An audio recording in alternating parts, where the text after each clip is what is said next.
전혀 성화와 상관이 없습니다. 내 속에 있는 죄를 죽이지 못한 상태에서 이때가 오기 전에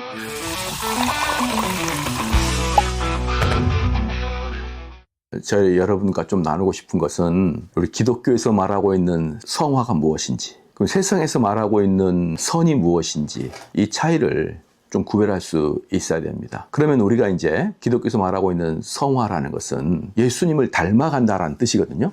예수님 닮아간다. 그래서 매사에 예수님을 닮아가는 행동을 하는 것이 바로 성화입니다. 이제 그 중에서도 특별히 우리 마음속에 있는 죄를 죽이는 과정, 죄를 죽이는 과정이 성화의 핵심이에요. 그러니까 이 세상에서는 착한 일을 하는 게 중요하지만 기독교의 성화에서는 내 속에 있는 죄를 죽이는 게 먼저예요. 내 속에 있는 죄를 죽이지 못한 상태에서 선한 행위를 하는 것은 기독교에서는 아무 의미도 없는 것이거든요. 이 속은 썩어 있는데 겉에만 선한 행위를 드러나는 것을 오히려 외식하다 또는 가증스럽다라고 표현하는 것이죠. 외적인 선만을 행하는 사람들은 궁극적으로는 결국은 그 사람이 분노를 낼 수밖에 없는 것이에요. 왜냐하면 나는 선하게 사는데 저 사람들은 선하게 살지 못하는 것에 대한 분노를 갖게 되는 것이거든요. 바로 그게 결정적으로 기독교가 말하고 있는 성화와 이 세상이 말하고 있는 선의 차이점입니다. 그러면 우리는 성화를 위해서 그리스도를 닮아가야 되는데 특별히 우리 예수님께서 돌아가시는 십자가 상에서의 그 상태를 보면서 우리는 그걸 닮아가야 되는 거예요.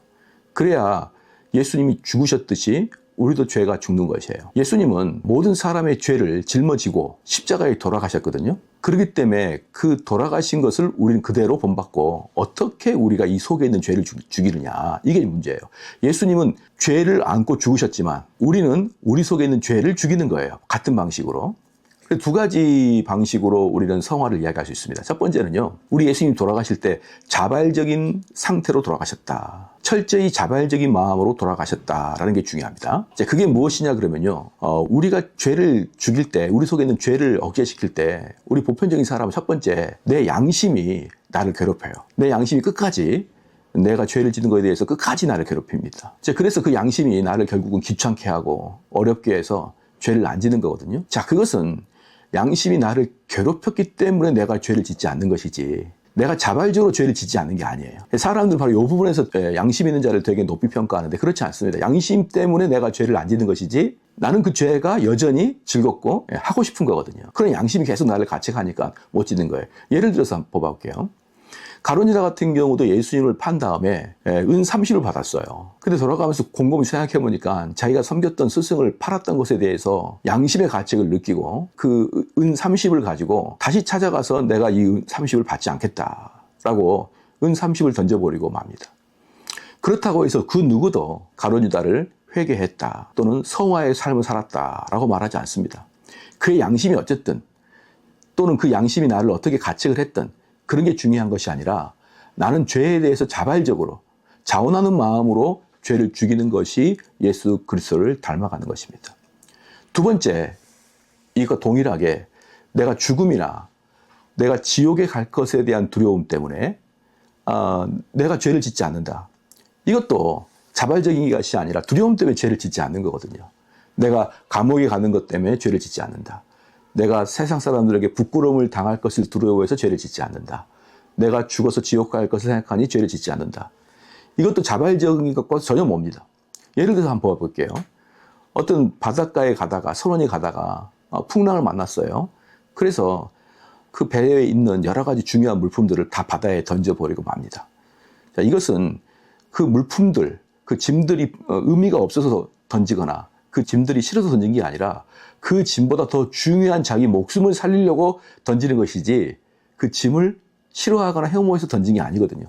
마찬가지로 우리가 이 땅에 살아가면서 죽음이란 가장 두려운 것 또는 명예란 매우 중요한 것 이런 것들을 잃어버릴까 봐 죄를 짓지 않는 것 또한 예수님을 닮아가는 게 아니에요. 그것도 우리의 마음속에 강제성이 있어서 우리를 죄를 짓지 못하게 하는 거기 때문에 그것도 역시 예수님을 닮아가는 것이 아닙니다.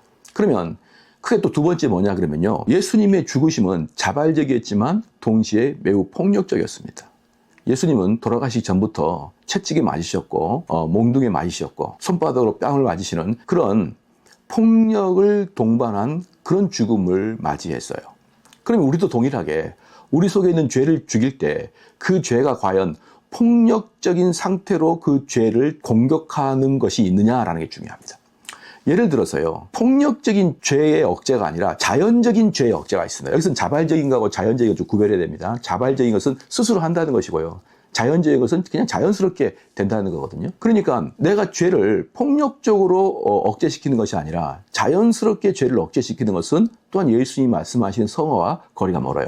예를 들어서 보겠습니다. 어떤 영감님이 이제 돈도 없고 몸도 약하고 이렇게 돼가지고 또 인간의 욕구도 많이 사라지고, 그래서 그 사람이 죄를 짓지 않아요. 그리고 인생을 내가 그때 왜 그랬을까 후회하고 있는 것이죠. 그러나 그 사람은 결코 예수님이 말씀하시는 성화의 과정이 아닙니다. 왜냐면요, 그 사람은 죄를 짓지 않기 위해서 그 죄와 피 흘리게 싸우는 것이 없었거든요. 그냥 내가 몸이 약해서 또는 환경이 안 돼서 또 여러 가지 여건들이 내가 죄를 지을 만한 상황이 안 돼서 죄를 짓지 않고 있는 것은 전혀 성화와 상관이 없습니다. 그것은 내가 죄를 죽이는 것이 아니라 그냥 죄가 내 속에서 힘을 잃어버리고 만 거예요.